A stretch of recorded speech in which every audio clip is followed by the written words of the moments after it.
কেউ যদি আমরা ভেবে থাকি যে আমাদের প্রধান রাজনৈতিক প্রতিপক্ষ যাকে আমরা ভাবতাম তারা মাঠে এখন দুর্বল, তারা নেই মাঠে বা মাঠে দুর্বল, এবং তাহলে আমাদের সবকিছু সোজা একদম সস্বর করে আমরা চলে যাব, আল্লাহর ওয়াস্তে এই কথাটি মন থেকে সরিয়ে দিন। কারণ আমার ৩৫ বছরের রাজনৈতিক অভিজ্ঞতার আলোকে আমি যেটি বুঝি, আমার থেকে এখানে অনেক অভিজ্ঞতা সম্পন্ন রাজনীতিবিদ আছেন, আমি মনে করি তারা আমার সাথে একমত হবেন।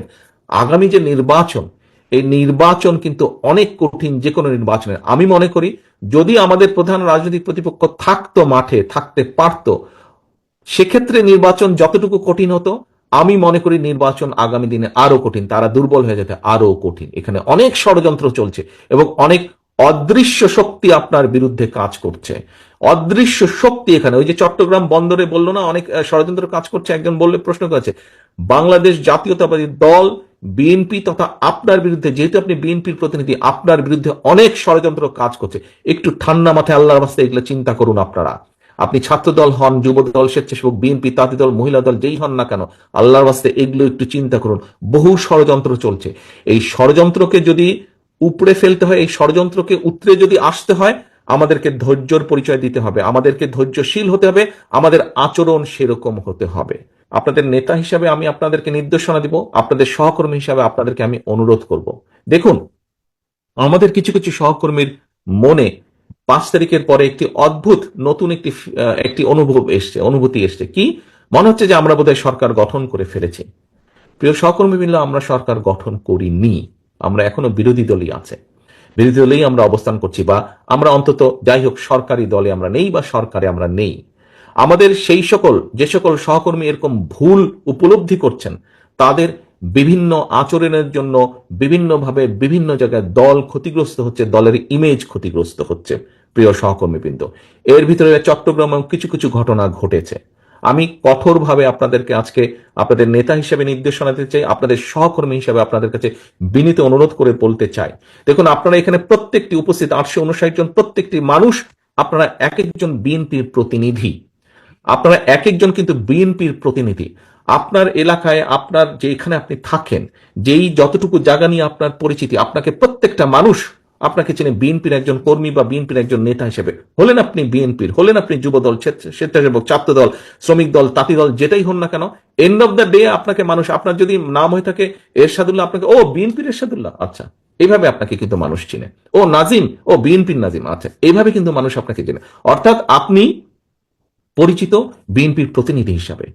প্রিয় সহকর্মীবৃন্দ, আপনি যখন আপনার নিকট আত্মীয় স্বজনের বাসায় যান, আপনি নিশ্চয়ই আপনার চলাফেরা, কথাবার্তা, উঠা বসাতে এমন কিছুর পরিচয় দেন যাতে সেই আত্মীয়র মনে আপনার সম্পর্কে কোনো নেগেটিভ ধারণা না হয়। এটি নর্মালি আমরা করি না, এটি নেগেটিভ ধারণা না হয়। সহকর্মীবৃন্দ, আপনি যখন এলাকায় পরিচিত বিএনপির প্রতিনিধি হিসাবে, কেন আপনি এমন কিছু করবেন, আপনার যেই কথা, আপনার যে বিহেভিয়ার, আপনার যে কাজের দ্বারা দলের ইমেজ, দল ক্ষতিগ্রস্ত হবে, কেন আপনি এটা করবেন?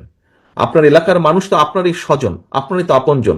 দুদিন পরে যখন ভোট হবে ইনশাল্লাহ, সেই ভোটের সময় তো আপনি ধানের শীষের পক্ষে ভোট করতে যাবেন। আপনি কোন মুখে তাদের কাছে ভোট চাইবেন? আজকে যদি এমন কোন বিতর্কিত কথা বা বিতর্কিত কাজ আপনি করে থাকেন, তখন তো সে আপনাকে উল্টা ইনসাল্ট করবে যে ওই দিন এই কাজ করেছিল না, কেন এখন আসছে ভোট চাইতে আমার কাছে?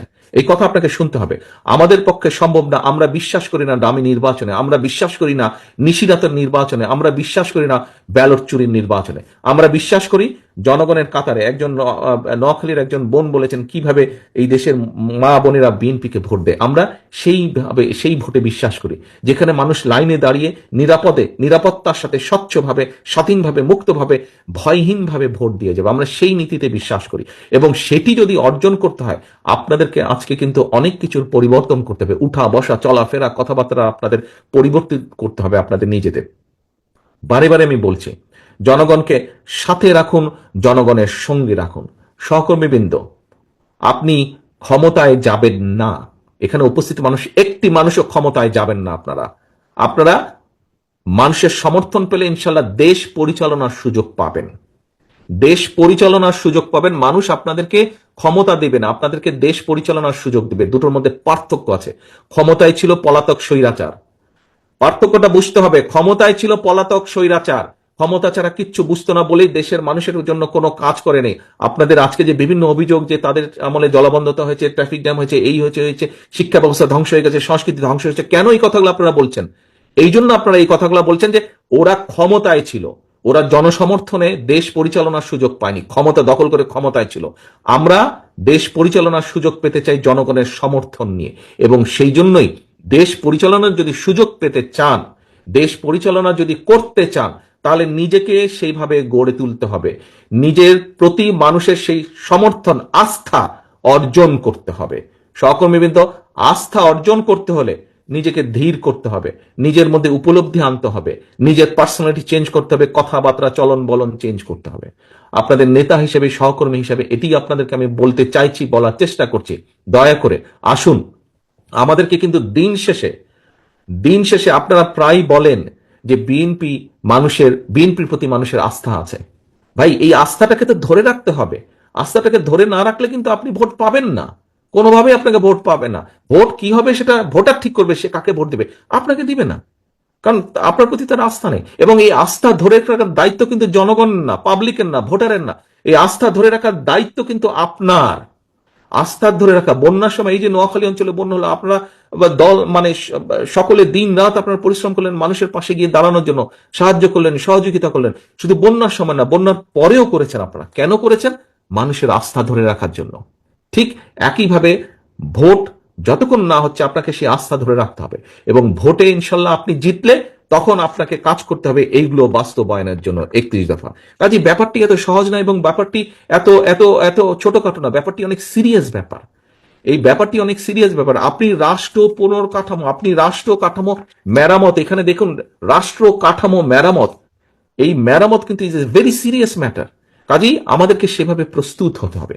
সহকর্মীবৃন্দ, আমি জানি সকলের ধৈর্য একরকম হয় না, কারো ধৈর্য কম হয়, কারো ধৈর্য বেশি হয়, কারো মাথা গরম হয়, কারো মাথা ঠান্ডা হয়, মানুষের ভেদাভেদ থাকে।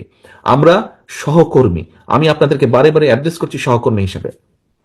আপনার বিপদে আমি পাশে দাঁড়াই, আমার বিপদে আপনি পাশে দাঁড়ান, সেজন্যই আমরা সহকর্মী। কাজেই আমাদের সকলকে, আমরা সকলে মিলে দল। আপনি ক্ষতিগ্রস্ত হলে আমি ক্ষতিগ্রস্ত, আমি ক্ষতিগ্রস্ত হলে আপনি ক্ষতিগ্রস্ত। কাজে আমাদেরকে প্রত্যেকের প্রতি খেয়াল রাখতে হবে। আমাদের খেয়াল রাখতে হবে দলের প্রতি, এবং দলের প্রতি যদি আমরা খেয়াল রাখতে পারি, তাহলেই আমরা জনগণের আস্থা অর্জন করতে সক্ষম হব।